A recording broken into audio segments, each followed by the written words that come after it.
everybody, Lego Doctor here. Welcome back to yet another video.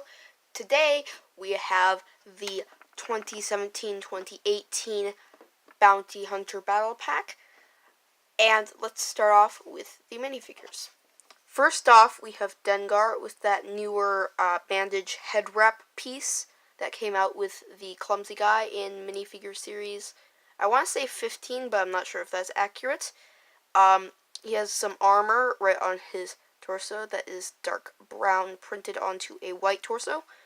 He has dark brown arms with white gloves and a backpack on the back with just plain dark brown pants slash armor.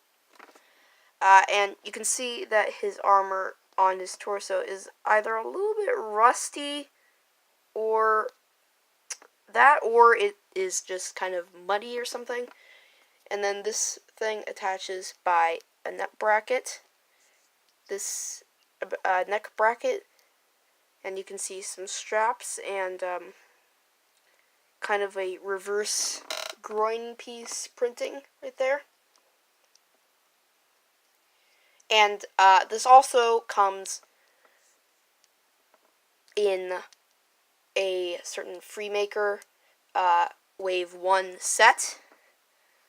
And all of the, just like all of the other bounty hunters in this pack, Dengar comes with a stud shooter that has a red stud. Just fires by pressing this part down, right there. And then we have Boss, who is initially wasn't the one I was the most excited for. I was most excited for IG-88, since he only came previously in one of the most expensive sets of all time, which was Darth Vader's Super Star Destroyer. But he has a new olive green face, which is more accurate, I would say, as well as this new kind of faded yellow color for his outfit.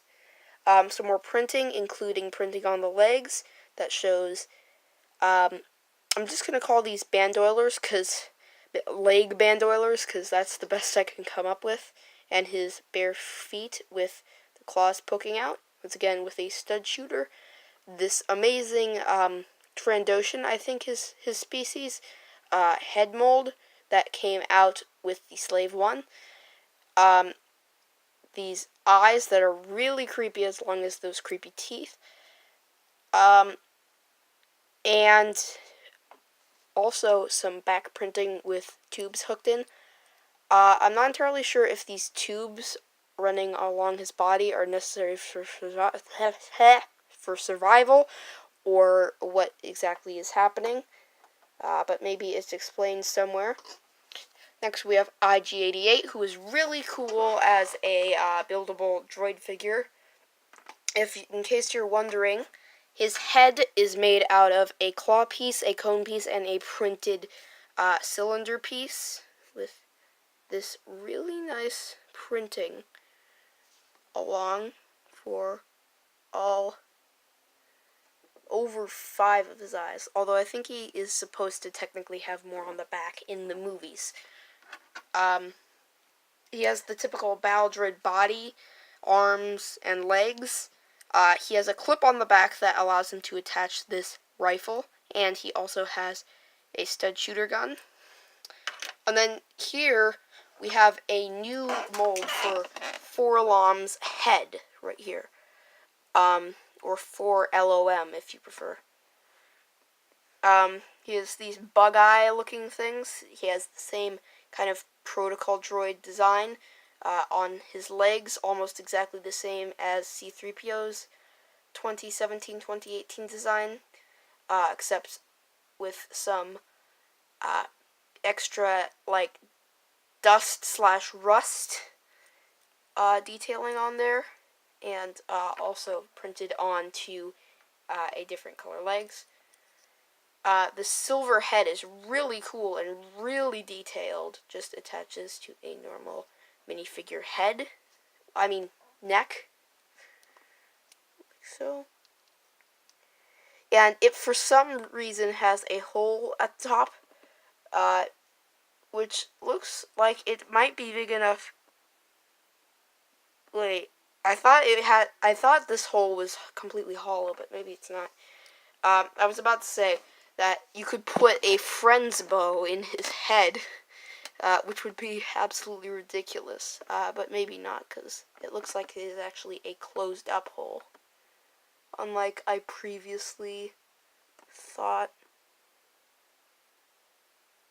Yeah. Anyways, and this kind of copper color for the eyes.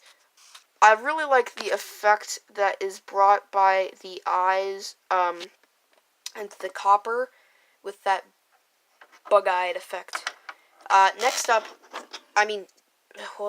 next up, we have the build, which is just a speeder bike.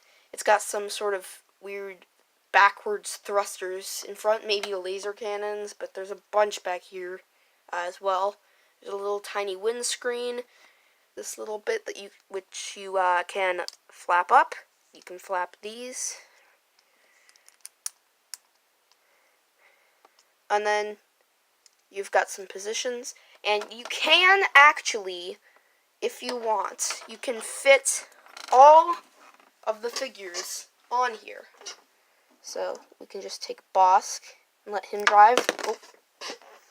There's also some handles right here, which a minifigure can't really actually grasp successfully, but it's still nice that they have that detail.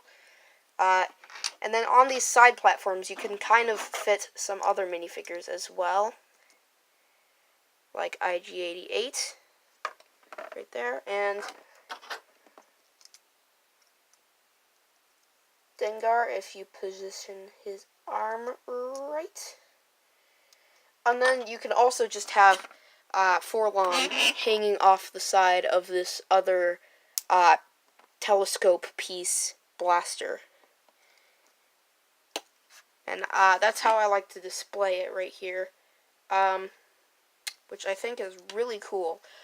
Also, I just would like to mention that this is my favorite kind of color brick, or at least favorite color in general.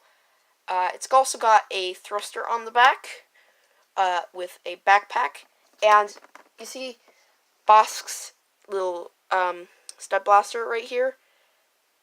You can also just kind of fit that in this hollow stud where the backpack is right there, to have it all just on one build. Also, I just kind of came up with this idea, but you could use these to shoot backward or pretend they are thrusters, and you can shoot sideways. Regardless, it's a really cool feature, even though I'm not entirely sure if that was intended. It is a really cool feature, and yeah, it's a very good set to have for $15. So thank you for tuning in, and I will see you in the next one. Oh, before I go, I just realized there's also stud shooters right here, which work the same as the guns. Goodbye.